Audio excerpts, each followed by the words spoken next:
Supersport is a dying breed. With the R6 discontinued in 2020 and the GSX-R600, which hasn't seen a major update in over a decade, it's down to just Kawasaki with the ZX-6R and Honda with the CBR600RR to keep the 600cc inline-4 Supersports class alive.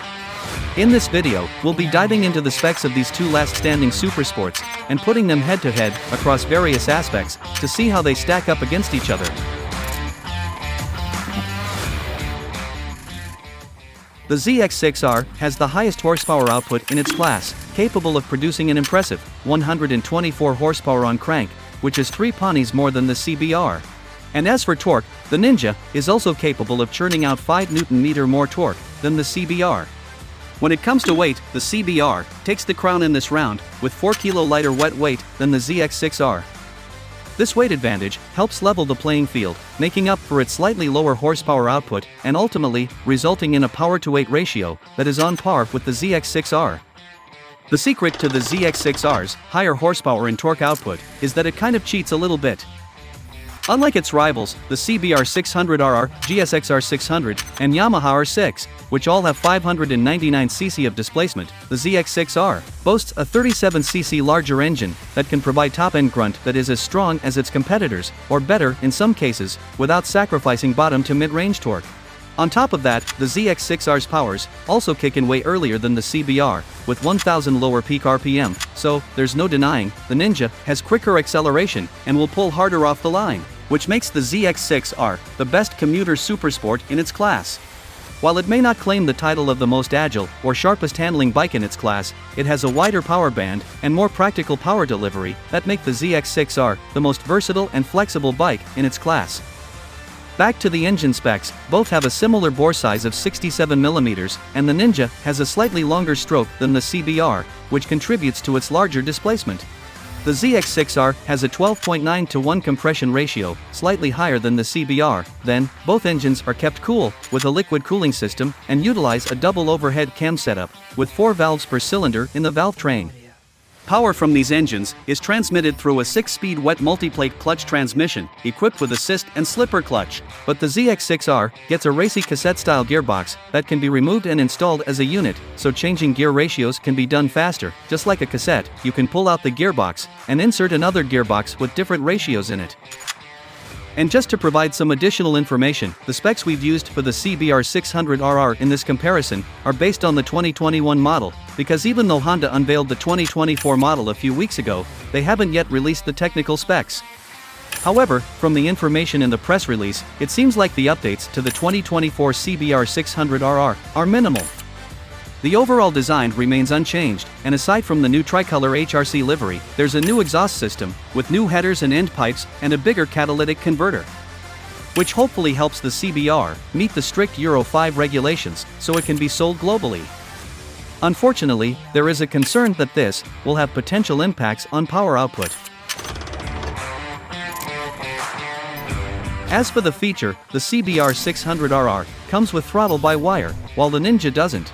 Despite that, the Ninja still gets traction control and riding modes, which are integrated, so choosing one of the 4 riding modes will automatically adjust the predetermined traction control settings. ABS brakes are standard on both bikes, but the CBR has more advanced cornering ABS brakes, thanks to its 5-axis IMU. The availability of the IMU on the CBR opens up a plethora of other features that the Ninja doesn't have, such as engine brake control and wheelie control, which have separate settings and aren't integrated into the traction control system. Beside that, the CBR gets an electronic steering damper that can automatically adjust its damping based on the bike's speed. Upshift-only quickshifters are a standard feature for the ZX-6R, while for the CBR, although it doesn't get a quickshifter as standard, but with an additional $200. You can get a quickshifter that comes with an auto blipper for not only clutchless upshifts, but also downshifts. Both get modern TFT displays on the dash, but the Ninja takes it a step further with a more sophisticated TFT display that can be paired with your smartphone via the Kawasaki Radiology app using Bluetooth, which gives you access to some features such as receiving phone notification alerts on your dash and checking vehicle information, riding logs, and general settings through your phone. In terms of chassis, both bikes are neck and neck here, showing a lot of similarities. For frames, they both feature race-oriented, perimeter, or twin spar-style frames, made from lightweight aluminum. There's a subtle difference in the rake angle, with the ZX-6R being just a fraction steeper than the CBR, by less than a degree. Then, for front suspensions, both bikes are equipped with a 41mm upside-down, fully adjustable fork from Showa. But the ZX-6R gets a newer, upgraded Showa separate function fork, big piston, that features a pressure separation damper in one fork tube, and a spring mechanism in the other, that claim to deliver higher damping performance, and have a lighter weight. At the rear, both bikes utilize a Showa-linked monoshock that offers fully adjustability capability. And for braking power, they are fitted with dual 4-piston, radial mount calipers, Takiko on the CBR, and Nissan on the Ninja, that bite down on disc brakes with identical diameters of 310mm.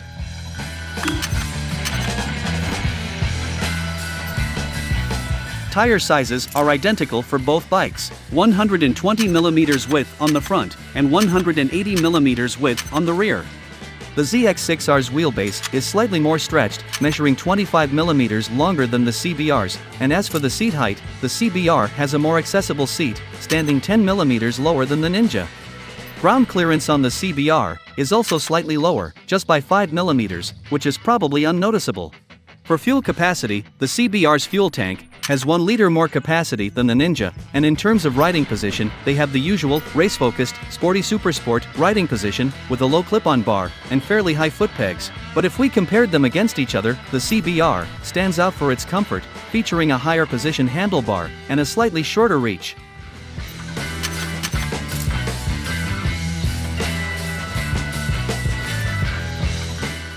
First, let's hear the sound of the CBR600RR, fitted with an akrapovic exhaust.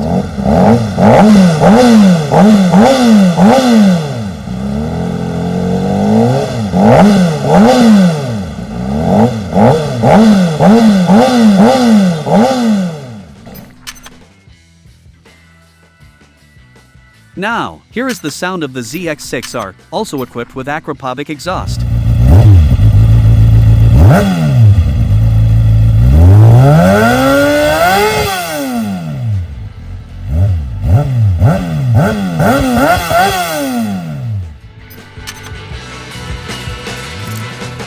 Lastly, in terms of price, the 2024 ZX-6R ABS version is priced at $12,299, while for the CBR600RR, even though the price for the 2024 model hasn't been officially announced yet, you can expect it to be much more expensive than the ZX-6R.